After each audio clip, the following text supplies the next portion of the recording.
Radhe Radhe everyone. Pacific wall में आप सभी का स्वागत है। फ्रेंड्स, संकष्टी चतुर्थी यानी सकट चौथ का व्रत आने वाला है। जिस तरह से महिलाएं अपने पति की लंबी उम्र के लिए करवा चौथ का व्रत करती हैं, ठीक उसी प्रकार महिलाएं अपनी संतान की लंबी उम्र के लिए सकट चौथ का व्रत करती हैं। सकट चौथ व्रत को संकष्टी चतुर्थी के नाम से भी जाना जाता है, तिलकुट व्रत के नाम से भी जाना जाता है या तिलकुटा के नाम से भी जाना जाता है। क्षेत्र के अनुसार नाम थोड़ा बदलाव हो जाता है नाम में, लेकिन पूजा विधि और व्रत करने की विधि लगभग सभी जगह एक जैसी रहती है। तो आज की वीडियो में हम जानेंगे कि सकट चौथ का व्रत कैसे किया जाता है, व्रत में पूजा कैसे की जाती है, इस व्रत में क्या खाया जाता है। साथ ही ये भी जानेंगे कि सकट चौथ व्रत इस वर्ष यानी 2023 में कब किया जाएगा और सकट चौथ व्रत के दिन इस वर्ष चंद्रोदय का समय क्या रहेगा। ये संपूर्ण जानकारी आपको आज की वीडियो में मिलेगी, इसलिए आप वीडियो को अंत तक जरूर देखें। तो चलिए वीडियो शुरू कर लेते हैं। फ्रेंड्स, जैसा कि मैंने आपको बताया कि जिस तरह से करवा चौथ का व्रत महिलाएं अपने पति की लंबी उम्र के लिए करती हैं, ठीक उसी तरह से अपने संतान की लंबी उम्र के लिए, अपने बच्चों की लंबी उम्र के लिए, अच्छे भविष्य के लिए और अच्छे स्वास्थ्य के लिए महिलाएं सकट चौथ माता का व्रत करती हैं। जिन महिलाओं के संतान है यानी जिनके बच्चे हैं वो तो सकट चौथ का व्रत करते ही करते हैं, लेकिन जिन महिलाओं की अभी संतान नहीं है वो संतान प्राप्ति के लिए सकट चौथ का व्रत करते हैं। और देखिए, पहले के टाइम में तो क्या होता था, लड़कों के लिए ही सकट चौथ का व्रत किया जाता था, लेकिन अभी समय बहुत बदल गया है, लड़का लड़की सब बराबर है। तो चाहे आपके पास लड़की हो, चाहे लड़का हो, बेटा हो, बेटी हो, कोई फर्क नहीं पड़ता है। आप अपनी संतान के लिए सकट चौथ का व्रत जरूर करें। और हमारे यहाँ पर तो शादी के बाद से ही सकट चौथ का व्रत शुरू कर दिया जाता है, लेकिन अगर आपने अभी तक सकट चौथ का व्रत नहीं किया है और आप व्रत करना चाहते हैं तो आप कभी भी सकट चौथ का व्रत शुरू कर सकते हैं। सकट चौथ का व्रत माघ माह के कृष्ण पक्ष की चतुर्थी तिथि को किया जाता है। अब हम जान लेते हैं कि सकट चौथ का व्रत कैसे किया जाता है। सकट चौथ के दिन सुबह सुबह महिलाएं सिर धोकर स्नान करती हैं। स्नान करने के बाद घर में जहां पर रोजाना पूजा करती हैं वहीं पर गणेश जी महाराज की पूजा करती हैं और मन में संकल्प करती हैं कि आज हम अपनी संतान के लिए सकट चौथ का व्रत कर रहे हैं। ये व्रत पूर्ण करने में भगवान हमारी सहायता करे और हमारे संतान की उम्र लंबी करे। अपने संतान के सभी कष्टों के निवारण के लिए ये व्रत शुरू करती हैं। पूरा दिन व्रत करती हैं। दिन में महिलाएं सकट चौथ व्रत की कथा सुनती हैं।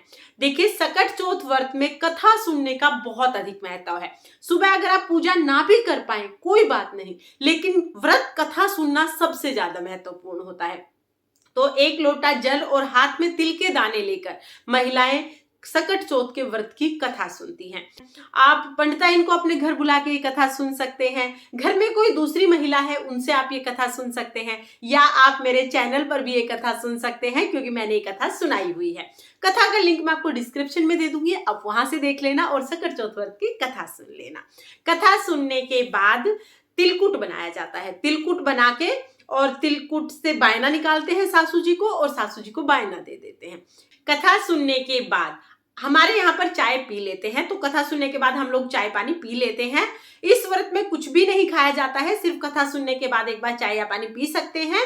और जो लोग बीमार हैं या अगर आप प्रेग्नेंट हैं या बीमार हैं या आपको और कोई शारीरिक समस्या है जिसकी वजह से आप भूखे नहीं रह सकते हैं, तो फिर आप फल फ्रूट खा सकते हैं। देखिए, जब भी आप कोई व्रत करें, किसी भी व्रत का संकल्प लें, तो अपने स्वास्थ्य को जरूर ध्यान में रखें।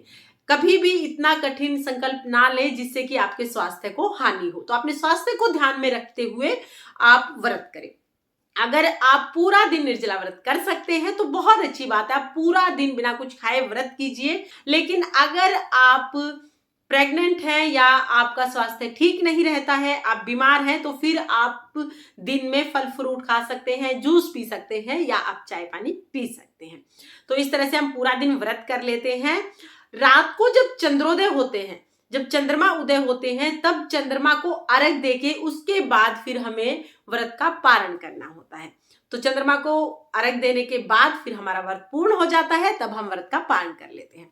अब हम जानते हैं कि सकट चौथ व्रत में हमें क्या खाना चाहिए। तो देखिए, जब आप पारण करेंगे व्रत का, तो सबसे पहले हमें, जो हमने दिन में तिलकुट बनाया है, सबसे पहले तिलकुट खाकर ही व्रत का पारण किया जाता है।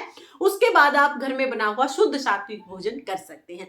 जो भी भोजन आप सकट चौथ व्रत के दिन पारण के समय करेंगे, उस भोजन में प्याज लहसुन बिल्कुल नहीं होना चाहिए, इसीलिए घर पर बना हुआ ही भोजन आप करें। तो इस तरह से व्रत किया जाता है।